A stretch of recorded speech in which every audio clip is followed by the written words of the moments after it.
Oops, Millennium Falcon indeed.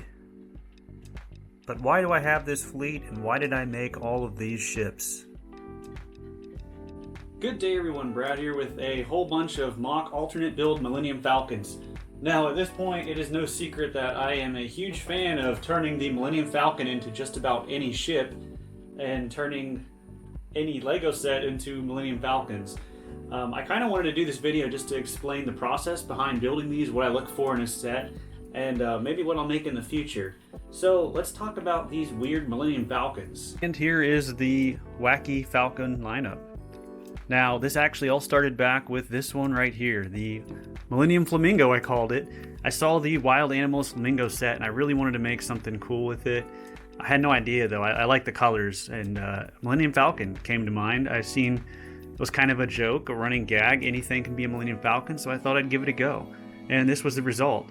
I'm really happy with how it turned out, and this one was really popular and everyone liked it. So because of that, I figured I would keep going on and work on some other ones. So after this came the Jurassic Falcon, which you'll notice is a little bit larger. Let me put it on my terrible turner here and see if it'll even spin around. I mentioned before in kind of the individual videos, but something I like to do is to make sure to incorporate things from that set. So this one being Baby Bumpy, I wanted to keep the bumps, give it the cursed eyes, the flower, make it very obvious to know what set it came from.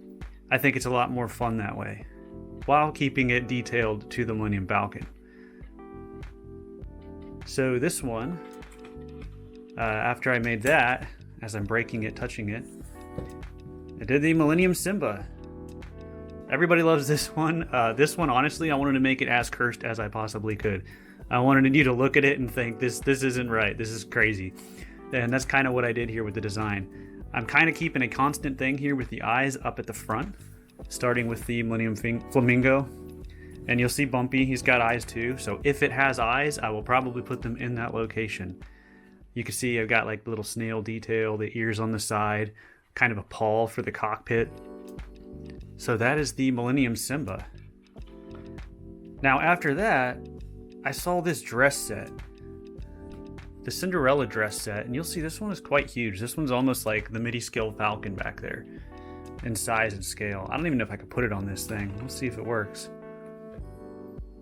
Yeah, not so great. But I saw some of the pieces for this and I wanted to make it work.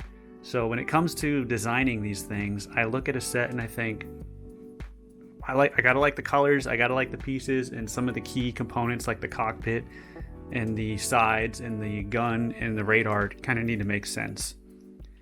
And funny enough, when I was building this one, the dress piece, I actually had no idea I was going to use that for the cockpit, and then I tried it out and I was very happy with how that looked. This one you may think doesn't really have a distinctive radar. That's because Gus is the radar. He is looking out and checking out everything. Now the newest one I wanted to do is actually a Star Wars set. I used the Ahsoka's Jedi Interceptor to make another Millennium Falcon. This one's actually probably the trickiest one out of them all, because you'll notice there's a lot of studs on top. There wasn't a lot of smooth pieces like the other sets have to really clean it up. But I did like that I could use the radar dish like that, and then you can see the droid here on the side. He is now a cockpit. But what's next? What's in the future development? Well, I have two sets that I would like to do Millennium Falcons out of. One of them being this Ferrari F1 red and black. I don't know, I think that might be cool.